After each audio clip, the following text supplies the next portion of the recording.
The challenge is really two sides of the same computer disk. On one side, there's been an identified need for affordable computers in Lyon County. On the other side, Lyon County, as a landfill county, is trying to figure out how to lessen their e-waste footprint. We've been diverting electronic waste from landfilling for many years. Roger Schrader is the environmental administrator for Lyon County. Electronic waste, or e-waste, includes things like VCRs, DVDs, TVs, and computers. Schrader said that the county has been a collection point for e-waste since 2009, because in 2006, Minnesota law required that anything with a cathode ray tube, like televisions and computer monitors, be recycled. Years ago, Schrader was approached by an individual who wanted to start an e-waste recycling program. We weren't in a position to do that. Obstacles like personal data and program costs were first on Schrader's mind. And that's where the county board stepped in, and Commissioner Sano said, you know, this is maybe not something that's going to make us money, but it's the right thing to do. I thought, what if we fixed up the old computers and gave it to the people, you know, that had a need for their kids?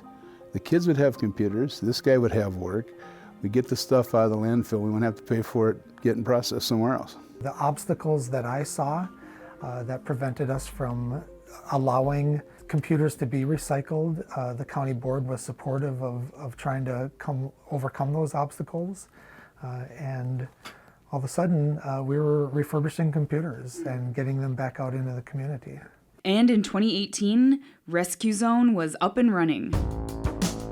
ResQZone is a partnership between Lyon County and Advance Opportunities. The county contracts with Advance, also located in Marshall, to provide the staff person who does the refurbishing. Advance covers things like insurance, workman's comp, job coaching, whatever support the worker may need. Advance is a place for people with disabilities, but I like to think of them as people with unique abilities. And what we do on a daily basis is look for ways that we can find the right niche for a person to meet their skills and abilities and desires with the perfect job, or the best job that they like. Advance got started with the ResQZone as a support for the person who started the ResQZone, the brains behind the whole project. I'm Jason Redepenning. I'm the computer guy here. One of the people who are helping me, they asked me what I would want to do. One of those little dream things, what would you want to do for the rest of your life for work? And I told them I wanted to just fix computers and give them to people. Retta Penning, who has autism and ADHD, is someone who thrives working amongst the servers and screens and has always had an innate drive to help people. ResQZone is a safe place to do both of those things. Retta Penning works 3 days per week and gets paid through the county, which gets some money from reselling higher-end computers and tablets. Kylie Peterson works for Advance and is Retta Penning's direct support professional. So I just help out with whatever he needs while he's out here. Their refurbishing process goes something like this. The product is donated, sometimes one item at a time, and sometimes companies will come in and they'll just give us a whole pallet of them. You know, a big pile of them, and then we'll have to go through them. Like Turkey Valley gave us some, and we're going through them now. Find the ones that have like too many turkey feathers in them, we throw those away. The parts that are in them, you know, if they're good or bad. Callie gets kind of grossed out with the turkey feather ones. Who wouldn't? Then Retta Penning and Peterson take inventory and clean the products, turkey feathers and all. And then I start going through it and see that all the parts are there. And then we wipe it. Removing all personal data, then the computer gets imaged. The red and black computer back there, that's a server.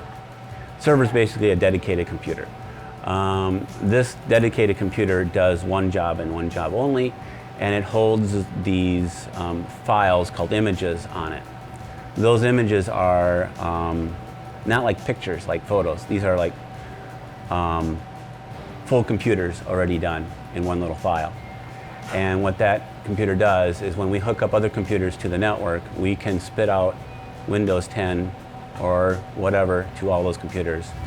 A local computer tech service, Computers and Beyond, they've been helping us with some of the higher end issues that we've come into. They helped Jason create a server so that he can get multiple machines uploaded with the right software at one time. And then it goes on the shelf, ready for its new life of web surfing and computing. Between 2014 and 2018, Lyon County dropped from 17,692 pounds of e-waste recycling to 2,132. Schrader said that awareness of ResQZone has increased the total volume of electronics they receive, about half of which are old systems that ResQZone can't use. In the past 3 years, ResQZone has gotten 420 computer systems back out into public use, and half of those were given out in the past year as Lyon County identified more need in area schools, especially with COVID-19. We set up the structure so that it's needs-based, working through initially United Community Action and Southwest Center for Independent Living and some of those other service organizations. And then when the pandemic hit, we thought, well, we need to expand this to schools if they have a need. We don't want to know people's financial information, and so what we set it up as, if you have a child that gets free and reduced lunches, if you're a veteran, if you're someone who receives services from one of these other organizations that is income-based, then we just need approval that you're receiving those services, and that qualifies you. So that way we're not asking for detailed personal information on anybody, because that's already being done by another organization. While this project took some extra human bandwidth, Roger Schrader thinks that now that they've worked through the bugs, this could be a plug-and-play operation. As long as you can find the right staff person that's able to refurbish a machine, it can work. Our space, our footprint is very small. We're already collecting the machines, so I think it would be easy to replicate throughout the state.